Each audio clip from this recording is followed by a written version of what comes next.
To begin the news by telling you that the European Union has told TikTok to overhaul what it calls the app's addictive design, including infinite scroll, autoplay, and algorithm-driven content recommendations.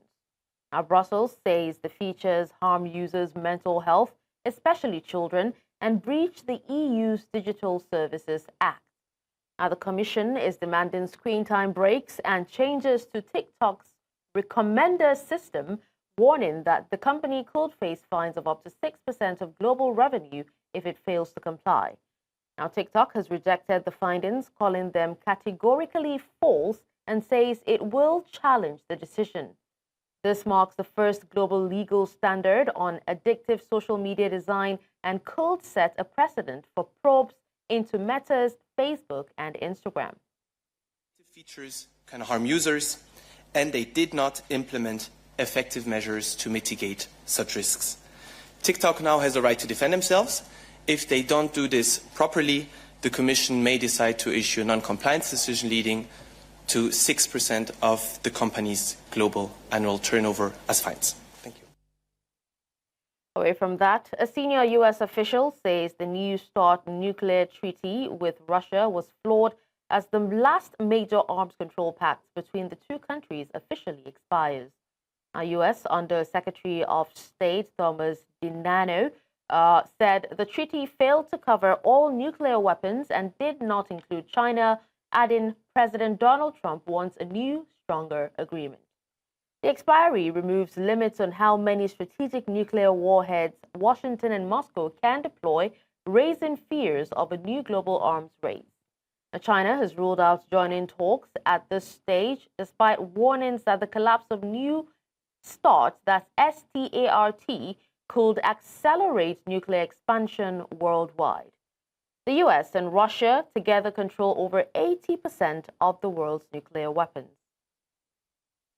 The President's been pretty clear that he wants a better agreement.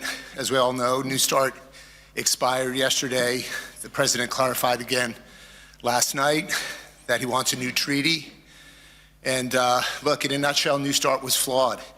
It didn't cover theater-range nuclear weapons, and it didn't include China. Look forward to being here today. Thank you all very much. This confluence of factors, serial Russian violations, growth of worldwide stockpiles, and flaws in New START's design and implementation gives the United States a clear imperative to call for a new architecture that addresses the threats of today, not those of a bygone era. The United States and Russia appear to be cautiously reopening a critical line of communication after years of deep military hostility. Now, Washington has confirmed that both countries have agreed to re-establish high-level military-to-military talks following discussions held in Abu Dhabi. This development comes nearly 4 years after the U.S. suspended direct military dialogue with Moscow ahead of Russia's invasion of Ukraine, a war now described as the deadliest in Europe since World War II and the sharpest East-West confrontation since the Cold War. U.S. officials say the renewed engagement is aimed at preventing miscalculation and unintended escalation, even as the war in Ukraine grinds on and geopolitical tensions remain high.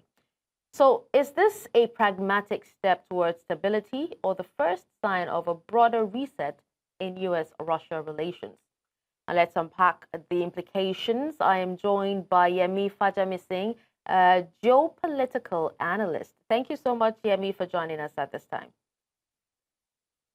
Thank you, Dashin, for having me. So, to begin with, why now? Why did it take the expiration of the New START treaty to finally force these two powers, that's U.S. and Russia, back to the table?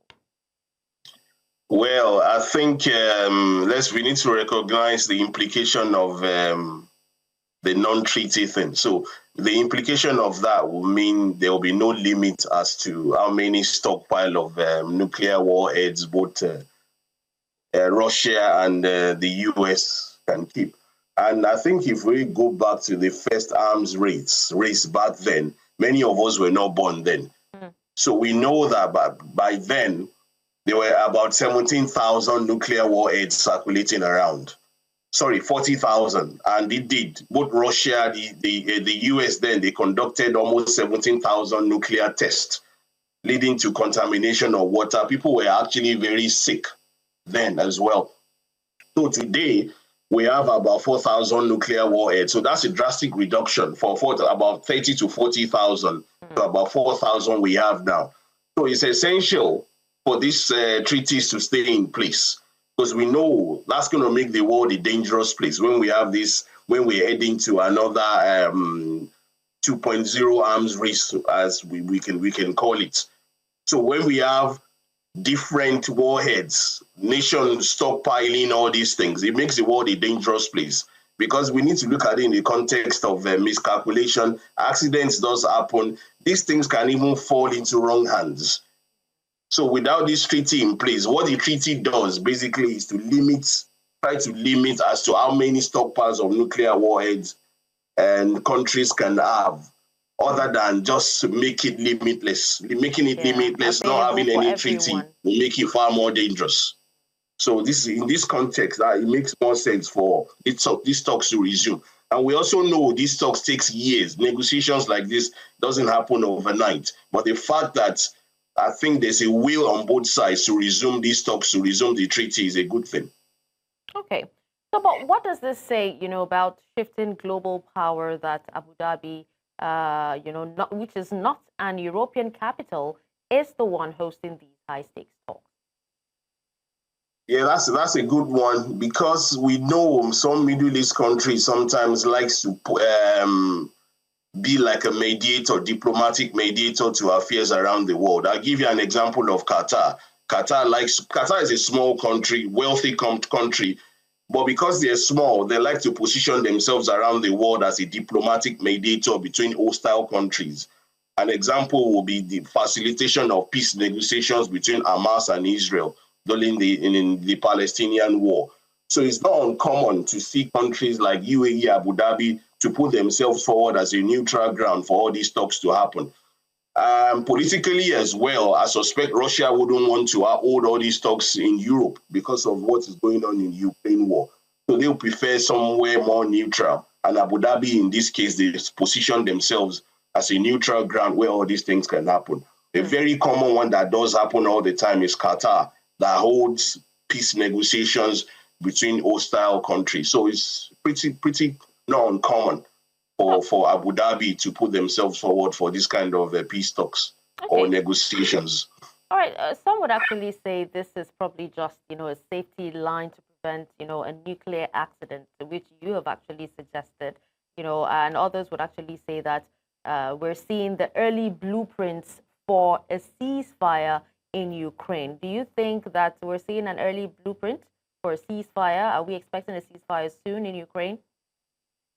To be honest with you, I don't think anybody knows, because one thing to recognize is peace can be achieved if both sides are willing to come together to talk, to compromise. So there's no problem in the diplomatic world. This is always the saying I'm aware of. There's no problem that cannot be solved if both parties are willing to come together and sit together and compromise. The problem we have now is Ukraine is willing to compromise. Russia, they are giving signs of they're not willing to compromise. Russia has not moved any goalpost since all these talks. So Russia wants a total capitulation of Ukraine, so which is a different from what Ukraine wants. So Russia is showing signs of they're winning the war. They think the US is on their own side. They're not really showing signs of they want to compromise. They've not come forward to say this is what we're willing to give up. They haven't. Ukraine is said they've come forward to offer some compromise. So what we know now is there's a prisoner swap that I think they've announced this morning by Steve Witkoff, the Trump's UN envoy to the Middle East.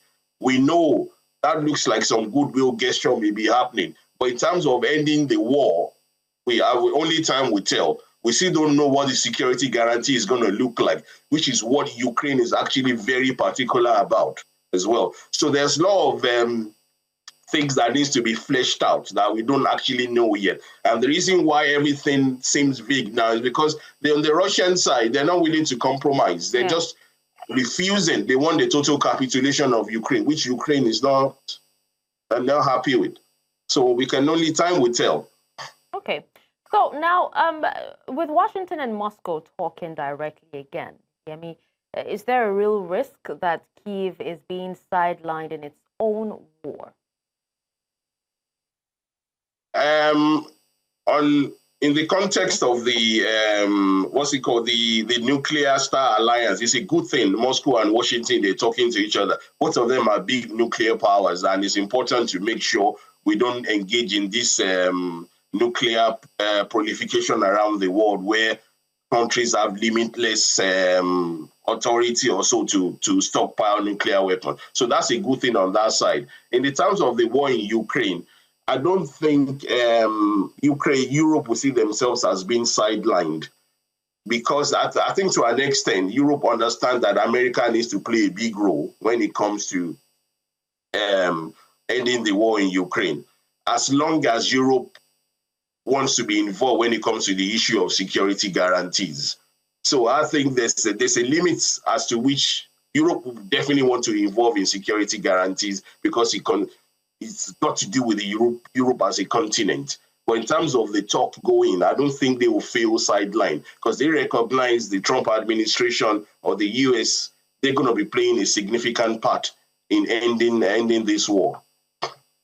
Okay, so now tell us, Yemi, does today's massive prisoner swap prove that this new channel is already working, or was it just a one-time gesture of goodwill? And then how much is this, driven by the personal chemistry between Trump and Putin? Because I know even during Trump's first term, they've always had this relationship versus the cold reality of military necessity. Yeah, I think in terms of goodwill gesture, I would say it's a one step forward and one step backward. So it looks like we're making a progress, but we're not really making a progress at the same time. So the prisoner swap thing is a good thing, one step forward. The ending the war or doing actually a peace deal or peace negotiation is the main thing, which both sides seems to be struggling with. We know, for instance, this today alone, a Russian general was shot and is in a critical state. So we don't know if it's going to make it or it's going to end up dying. So we don't know yet, which obviously that's made the Russian side a bit more furious. And it's going on, as it's gone down as a time when there's a peace negotiation going on in Abu Dhabi. So that's why I say it's like one step forward, one step backward. So the swap is a good thing. Whether it's going to lead to something permanent, we don't know yet. In terms of the chemistry between Trump and Putin, it's kind of complicated. I say complicated because both of them want different things. Trump is a transactional person. He likes to do deals. He came from that background of doing deals, of give me access to your resources and you'll get this. Putin doesn't do that. Putin is obsessed about history. If you listen to most of the things that Putin says about these things, he rants about historical stuff. Peter the Great, he just wants to make Russia great again. And in his mind, he thinks Russia is weaker, is smaller. He thinks Russia will be more powerful by gaining territory. So Trump and Putin, they have different school of thoughts as to what they believe in. Trump is more transactional. It's all about the money and resources. Putin doesn't care about material things. He just wants to recreate the old Russian glory. So that alone, to me, is a mismatch. So whether that's how they're going to end up ending the war, is time will only tell. Because to me, it looks like they want different things in terms of movement. So we can only wait and see how things will turn out. Okay. Thank you so much for, helping us thrash all of this. Hopefully we would bring you back if there are any further updates on this. Thank you so much, Yemi Fajemisin, for joining us. Thank you. Thank you. Now, with the United States and Russia cautiously reopening military communication after years of hostility, a similar dynamic is unfolding in Africa. South Africa recently hosted BRICS naval drills with China, Russia, and Iran, framed as cooperation, but seen as a bid to prevent miscalculations, deep geopolitical rivalry. So that's all on Beyond the Continent. After the break, the conversation continues or shifts to the Islamic State airport attack as Niger's junta accuses France, Benin, and Cote d'Ivoire of backing the attackers. Stay with us.